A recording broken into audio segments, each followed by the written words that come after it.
going on, guys? This is Raymond Iron by McKinney, and today I want to talk about in the deliberate manifesting community. When people talk about deliberate manifesting, there's this. I think they use a term called non-action, and what does that mean to those who are just trying to understand what that means? Like, begin just new to this, and non-action to me is like, especially in the law of assumption, assuming what you desire to be. Um, so non-action to me is, it doesn't mean lock yourself up to a bed in chains and just imagine yourself as that person. It's like, doesn't matter. I'm just gonna imagine myself the person I am, even if I'm locked up. Although I say there's nothing impossible in this world to the greater one, to the greater you. I wouldn't I won't go to such extremes like that, because I mean, you may have inner doubts. Like, if I lock myself up, I can't imagine myself out of that. And although I'm saying it's not impossible, why would anyone want to do that? Um, Non-action to me means not forcing the bridges of incidents from your imagination, from the place you start, from start to finish, or start to the desired outcome, and the how in between will be taken care of. That's what non-action to me means. Because when you try to force action, trying to force a how and when, it's just making it much more difficult to. You're manifesting more difficulty. When you're looking for how and when, you're only being representing more hows and whens, making it more challenging for yourself. So non-action to me just means not forcing action in between. But that doesn't mean non-action also has another term to me, meaning don't actually just sit down and do nothing and just imagine yourself and you get what you want. Your thing could be, say, like your desired outcome could be like you have this urge to go to a certain place and say a specific person or whatever. And then you have this urge to go to a certain place. And then all of a sudden you meet that person that you desired, and then you start talking. That's that's a bridge of instance right there. Or something like,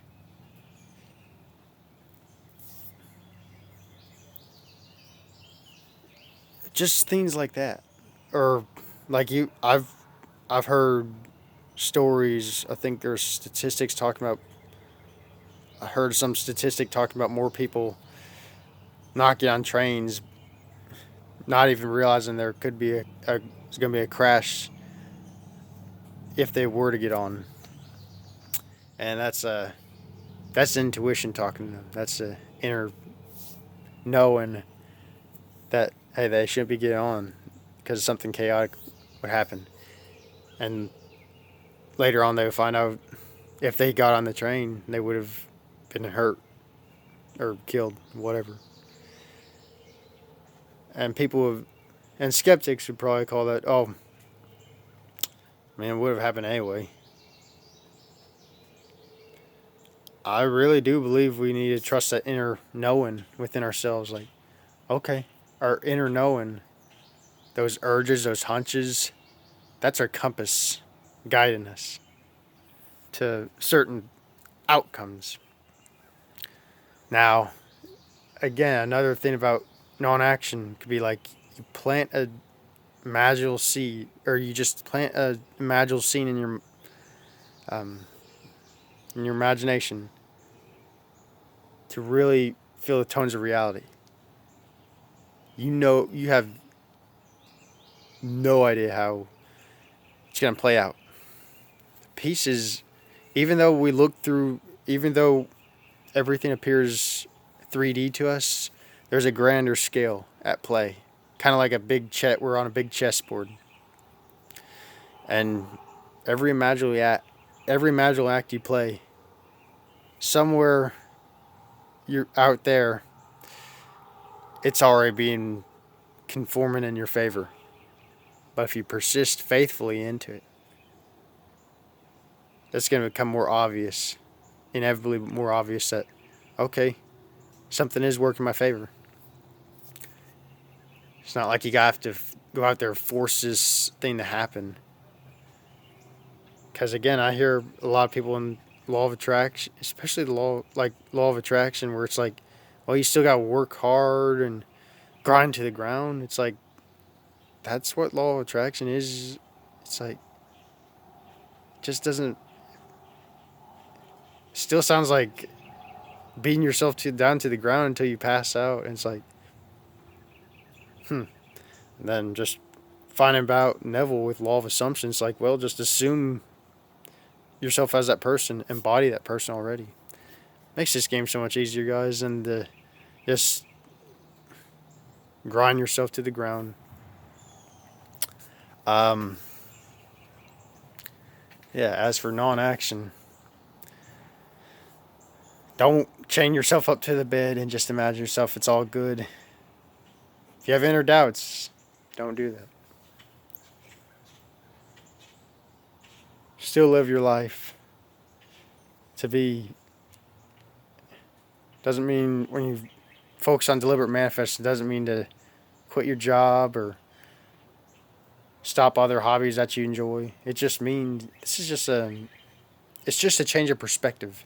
When you change your perspective of the outlook of life, everything outside of you changes because you're when you're in that receptive mindset too, that good things are going to happen to you. You're going to see those synchronicities show up inevitably. Again, my physical self, my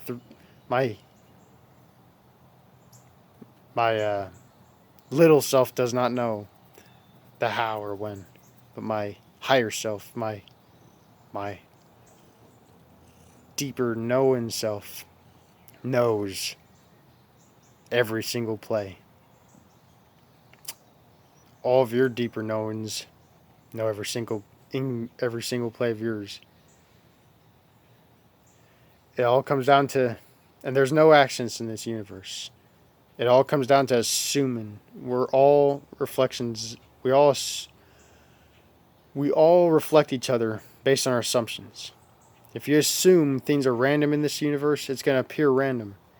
If you assume things are just happen for luck, if you assume luck happens, luck's going to show up.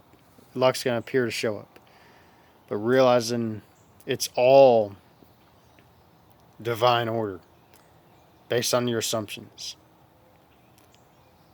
Because what you assume about yourself in relation to that outer thing, it will respond to the inner assumption.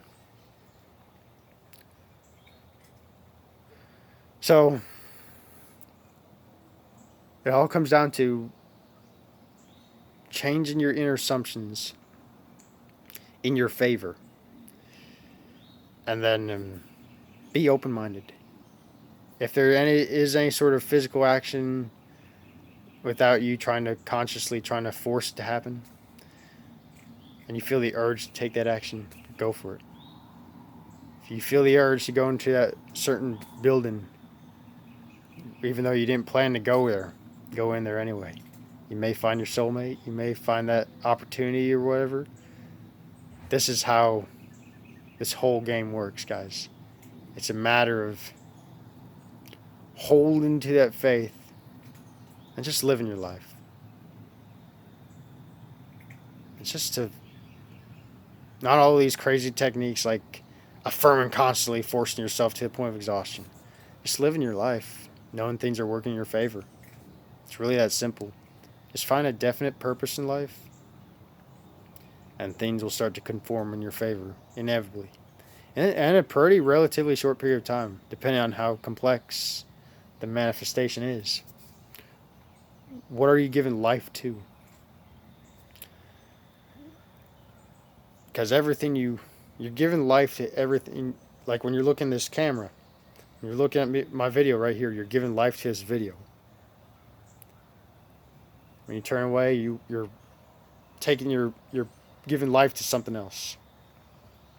That's how, even in an imagination, you're giving life in that imaginal scene. Because consciousness, according to Neville, is the only true reality. And we're just exploring, these little selves are exploring the bigger oneness of the unified consciousness, or God, or divine source. That's how I take this whole thing. We're just these little cells just exploring the unified consciousness. We're just different levels of consciousness. And it's in legions of forms. So I think it's really cool to think like that. Now some people may not agree, that's okay. But that's how I view it. That's how I view this whole game of life.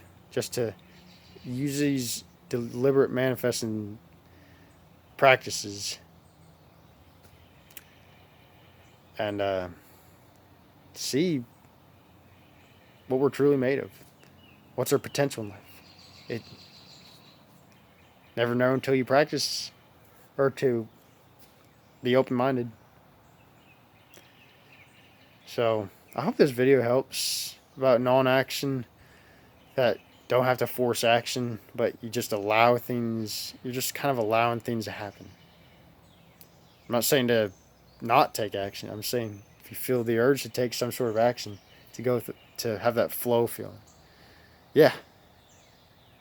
I'm not saying we're perfect at everything. I'm sure things just seem like we gotta just keep, because we're humans, we have a tendency to try to make things happen. I do too. Sometimes we just gotta get to that, and I'm not saying to stop, or like I think it was Buddha or something. Before enlightenment, chop wood, and after enlightenment, chop wood. Meaning, still be able to pay bills and all that, as long as you're still doing those, like paying bills and stuff. But at the same time, don't give up on your imaginal dreams. To practice these imaginal scenes and know that they will one day become your reality. And we're all affecting each other, guys. We're all affecting each other with our imagination. We're always imagined 24/7. Don't say, I can't imagine. Well, you're in the state of, like, that's the thing. You're always imagined. Even if you think you can't imagine effectively, well, you're assuming that. You're always assuming. So change your assumptions. Even if it seems like nothing's working. Have that trust in yourself. Be receptive. Live your life. So I bless you all. I hope this video helps. And happy manifesting.